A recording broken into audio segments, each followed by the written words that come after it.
প্রেত আত্মা এখানে সত্যি ঘটনা শোনানো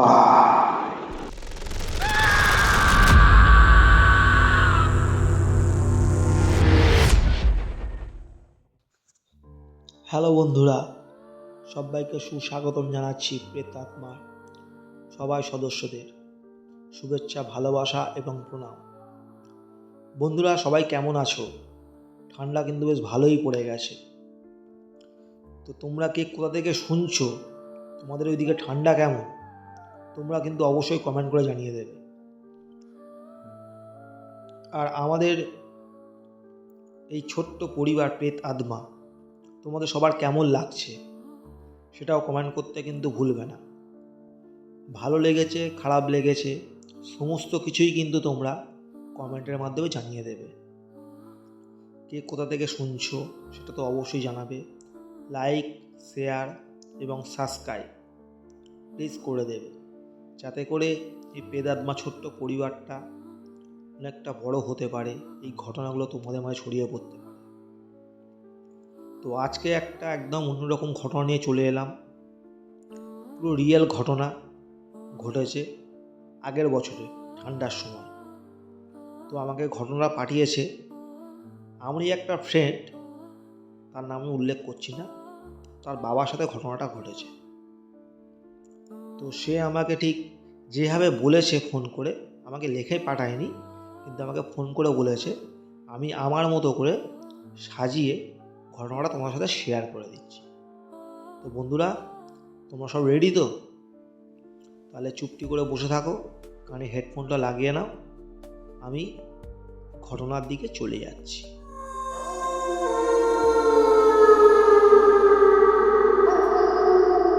ঠিক আগের বছরের ঘটনা, ডিসেম্বর মাস। আমার বাড়িতে আমি, আমার বাবা এবং মা থাকতাম। আমি ক্লাস 10 পড়ি সেই সময়।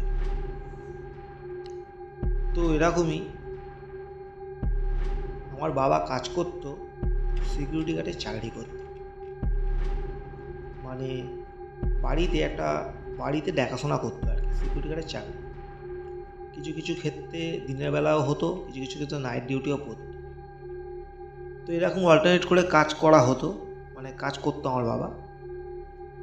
তো বাবার একদিন কি হয়েছিল, এই ঘটনাটা পুরো শীতকালে ঘটেছে, ডিসেম্বর মাস, আগের বছরের ঘটনা। জায়গার নাম আমি উল্লেখ করছি না, বাড়িপুরেরই ঘটনা। বাড়িপুর তো অনেক বড়, তো জায়গার নাম উল্লেখ করছি না আমি। তো এরকম বাবা এক সপ্তাহ নাইট হতো, এক সপ্তাহ ডে হতো। শীতকালে বাবা ডেটাই বেশি পছন্দ করতো, নাইট হলে বিপদ হতো। তো ঠান্ডার সময় বুঝতেই পারছো। তো বাবা ঠিক করলো কি, যে ভালো করে মানে দিনের বেলায় কাজটা করে নেবে, তারপরে মালিককে বলবে যে আমি দিনের বেলাতেই কাজটা করবো দাদা, তো এরকম রাতে আমি কাজ করবো না। তো বাবার স্যালারি ছিল 12,000 টাকা। তো কী করবে, উপায় নেই। তো বাবা বলেছিল যে আমি এরকম ব্যাপার, রাতেরবেলা দাদা আমার খুব অসুবিধা হচ্ছে এখন, তো বাড়িতে তো কেউ থাকে না, বুঝতেই পারছো, ছেলেটাও ছোটো। তো মালিক যে ছিল তিনি বলেছিলেন কি, যে না বাবা সম্ভব নয়, সেরকম হলে চাকরি ছেড়ে দিতে হবে। তো বাবা কি করবে, উপায় যেহেতু নেই, তো বাবা সেই নাইট ডিউটিতেই করতে বাধ্য হলো। তো এরকম সেই দিনকে ছিল শনিবার, নাইট ডিউটির চাকরি ছিল রাত্রির 10টা থেকে সকাল 6টা, মানে 9:30টার মধ্যে ঢুকতে হতো। বাবা গেলে তখন সকাল থেকে যে কাজ করতো সে বেরোবে। তো বাবা যেহেতু কাছাকাছি বাড়ি, সাইকেল নিয়ে চলে যেত। তো খুব ঠান্ডা, মা বাবাকে টিফিন করে দিয়েছিল রাতে খাওয়ার জন্য, রুটি তরকারি। বাবার টিফিন কারি করে নিয়ে চলে গেছিলো। এবার বুট মোজা ফোজা টুপি সব কিছু নিয়ে পড়ে গেছিলো।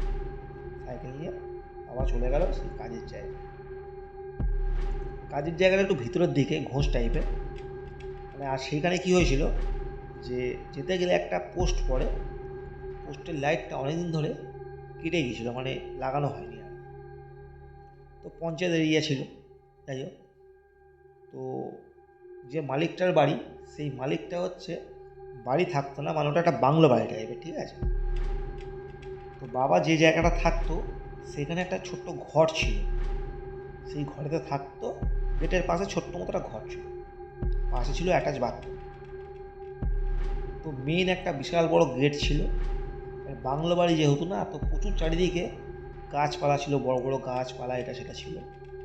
বাইরে সবাই কেউ থাকতো, ওই বাইরেই দেখাশোনা করতে হয়। তো বাবার কাছে মেন ঘরের চাবিও থাকতো, প্লাস গেটের চাবি তো থাকতোই। তো বাবা একদিন রাতে, মানে শনিবার রাতেই ঘটনাটা ঘটেছিল, তো সেটাই তুলে ধরছি। তো বাবা চোখটা একটু লেগে গেছিল, যেটা বোঝেছিল চোখটা একটু লেগে গেছিল। আর ক্যামেরা লাগানো হয় চারিদিকে, ঠিক আছে। চোখটা একটু লেগে গেছিল, লেগে যেতে বাবা ফোন কাটতে কাটতে চোখটা লেগে গেছিল। তখনই একটা শব্দ পেল, গেটটা যেন তো খুলছে। এমন একটা শব্দ হলো, সেইটা শব্দ শুনে বাবা জেগে গেল। জেগে যেতে এটার দিকে তাকিয়ে দেখলো যে গেট কিন্তু নর্মালি রয়েছে, কেউ গেট খোলে না। বাবা তখন মনে মনে ভাবলো যে তাহলে হয়তো ঘুমটার চোখটা লেগে গেছিল, একটা স্বপ্ন দেখে ফেলেছে বা মনের ভুল। বাবা তখন চোখে একটু জল দিয়ে আর বসে রইল, ফোন নিয়ে ঘাঁটছে। ঠিক সেই মুহূর্তে একটা আশ্চর্যকর জিনিস দেখল, সেটা শুনলে হয়তো তোমরা সবাই ভয় পেয়ে যাবে। তো বাবা স্পষ্ট দেখলো যে সামনে একটা নারকেল গাছ ছিল, সেখানে অত আলোটা ছিল না, অল্প অল্প আলোর ছটাক ওই সাইডে ছিল। স্পষ্ট দেখলো যে একটা কালো ছায়া, ছায়া ঠিক বলবো না, ওটা পুরো পা দেখা যাচ্ছে না, মাথা দেখা যাচ্ছে না, পুরো কালো আবরণে ঢাকা, পুরো মাথা থেকে পা অবধি। ঠিক আছে, ছেলে কি মেয়ে সেটা বুঝতে পারলো না। সে মানে খুবই দ্রুত গতিতে স্যাট করে সরে গেল, স্যাট করে রাম গাছের নিচ থেকে একটু দূরে বাগানের দিকে চলে গেল স্যাট করে। তো বাবা প্রথমে ভাবলো চোর। সঙ্গে সঙ্গে বাবার কাছে লাঠি ছিল, লাঠি নিয়ে চিল্লাতে চিল্লাতে এই কেড়ে, এই কেড়ে করে বাবা ওই দিকটা ছুটে গেল। সেই সময় ছুটে গিয়ে টর্চ মেরে দেখছে কেউ কিন্তু কোথাও নেই, পুরো ফাঁকা জায়গাটা। সেই মুহূর্তে বাবা ফিরে আসার সময় দেখলো সেম একই জিনিস বাবার পিছনে নয়, বাবা যেখানটা বসেছিল না, আলো যে জায়গাটা, ঠিক সেই জায়গাটা দেখলো যে ওরকম সেম সেট করে চলে গেল চোখের সামনে, মানে কয়েক সেকেন্ডের জন্য, খুব দ্রুত গতিতে। বাবা সেটা দেখে খুব ভয় পেয়ে গেল, ভাবলো এটা আমি কি দেখলাম। আমার এই এত বছর বয়স হয়েছে, বাবার বয়স তখন মানে সেই মুহূর্তে, আগের বছরের কথা বলছি, 54 বছর বয়স ম্যাক্সিমাম, 54, এখন 55 হবে আর ডিসেম্বরটায়, 54 বছর বয়স, 53-54।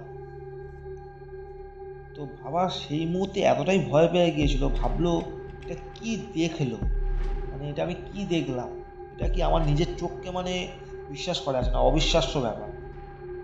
তো সেটা থেকে বাবা খুব ভয় পেয়ে গেছিল, ভয় পেয়ে আর কোনো জায়গায় যায়নি।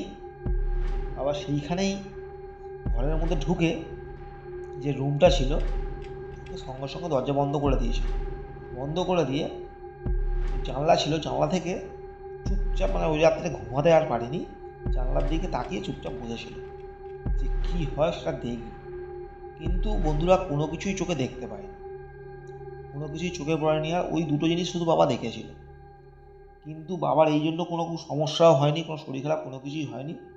তো এটা কোনো চোর ছিল না, এটা 100% বাবা বলেই দিয়েছে এটা চোর নয়। আমি যেহেতু চোখে দেখেছি, চোর হতে পারে না। একটা চোর হলেও সে অত ফাস্ট দৌড়াতে পারবে না, আর দৌড়াতে পারলেও পায়ে একটা শব্দ হবে, যে ছোটে না তার একটা পায়ের শব্দ হবে, শব্দটাও হয়।